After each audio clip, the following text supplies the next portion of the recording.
Hello, everyone. Welcome to this new segment of Flutter Tips. My name is Nicolas Angarita, and today we are going to be looking at this new um, change that Flutter implemented in the last versions about the Swift shift for the native iOS dependency management. So let's see, what is that about? So it's basically this is the end of CocoaPods. So the Flutter ecosystem is actively migrating to native Xcode tools. Swift Package Manager is officially replacing the legacy external integrations. So this is basically the Flutter is changing the way it gets extra tools and features for iOS apps, which instead of using these old tools for separate software, Flutter will now be using this official Apple built-in tool. So yeah, let's look at why we are doing this and how it works basically. So why the shift is mandatory? Why are we doing this change? The old tool we use for many years is CocoaPods, right? Is the one that we have been using for iOS development and Flutter. Think on CocoaPods like an old post office. This post office is closing down basically. So we actually have a timeline that is December of this current year, 2026. CocoaPods will be closing, and after that day, we cannot get any updates or new tools through it. So because of this is actually something mandatory. This is not gonna be optional on this short future. And Flutter will be moving to the Apple's official tool, that is the Swift Package Manager. That is basically going to keep our apps safe for a future. Great. Now, so let's see, how do we enable this new package manager on this new Flutter version? So first, the version that we can start doing this change is on the Flutter 3.44, and the steps is actually very simple. We have just these three steps here. CLI flag activation to enable the feature globally on your development machine by running just a simple command, flutter config enable Swift package manager, and that's pretty much it. So after running that command line, we just have to run basically our app normally. Flutter will do all the hard work in the background, and we don't have to change any complex settings by ourselves. And so basically, what changes with this new package manager? Well, first, in the past, iOS app has a messy text file called pod file. If you don't remember the pod file, that file that sometimes we have to do some changes or we have that present basically on the iOS folder. So this file keep track of all our extra tools. Now we don't need that file. Basically, Flutter will automatically create a clean folder called Flutter generated package, and that basically will hold all the extra tools that we need in that single place together. Pretty much similar to what we see maybe on other package managers. So that's the main change, the generated package structure. So we will have all the packages in that folder. That's basically what changes with this new package manager. And what does new package manager improves? Well, basically, we get three great benefits from this change. First, we don't need a computer program called Ruby anymore. Ruby is the one that basically CocoaPods was using before, and sometimes it get bugs, cause some errors. Maybe you have experience during your development that Ruby sometimes could be a little bit messy. So we are not gonna need it. The second, the speed, because this new tool is made by Apple, it works faster. Our apps will build much quicker as we are not using this, let's say, like third-party tool as Ruby. We are now going to be doing something very native for iOS, so that eventually will be faster. And third, our workspace is much cleaner. There are no extra useless file. So yeah, pretty much what we saw before. The workspace will be something like a very native integration, so it's going to be way cleaner than we have now. Now, how will the native Xcode integration look?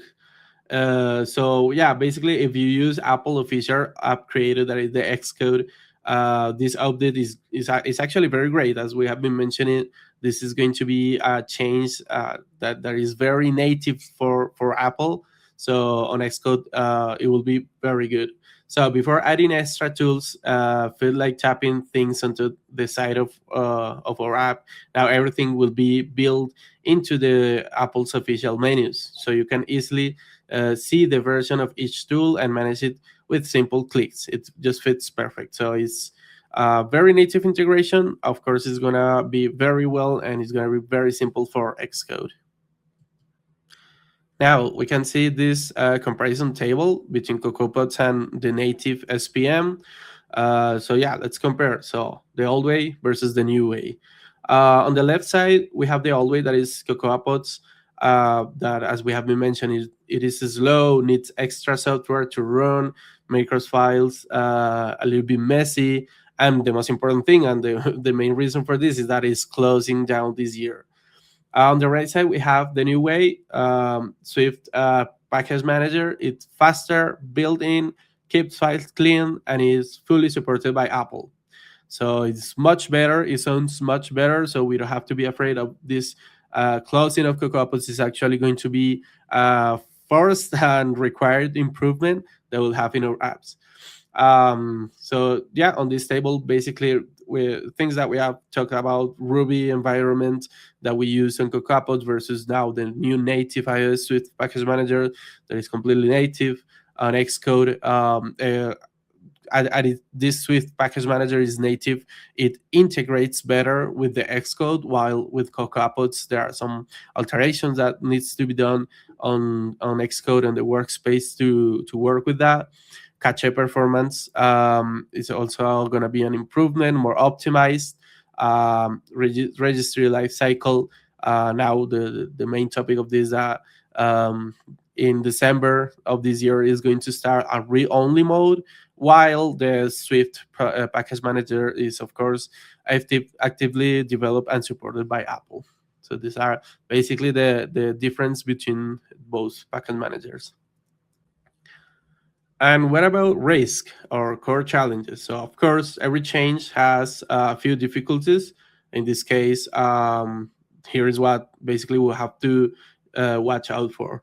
Well, first, this is something that happens, for example, when we are even upgrading versions. Like, we sometimes depend on packages that are community made. So for these community made tools, we made that may not be ready yet for this Swift package manager, for the migration to this package. And mostly because, for example, one of those community tools is not longer supported. So they have to do this change. Basically, sometimes we'll have to wait for them to update first, so we can integrate them without any problem in our app. And second, if our app has very special or custom build settings, this is some for very, very specific cases.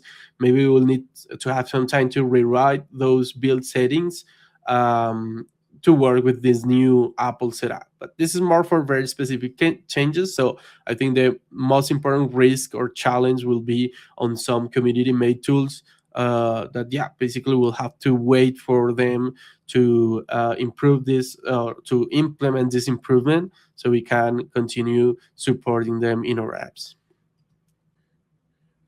And to end this presentation, the important thing that I've been mentioning through all the slides and is that we actually have a timeline for doing this change.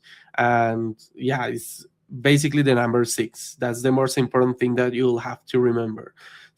Because we have 6 months until the actual end of CocoaPods. So they will stop updating that on December 2026 of this year. So this is a very important thing to have in mind.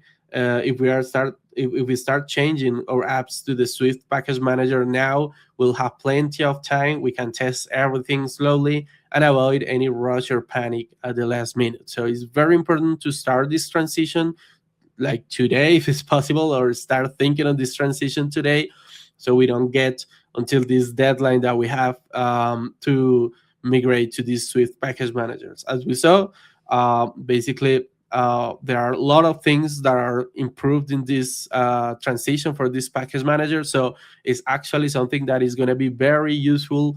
The challenges are not very big. The way that we do the translation is quite simple. So it's something very important to start thinking right now and doing this basically. And that's it. Thank you for listening to this new Flutter tip.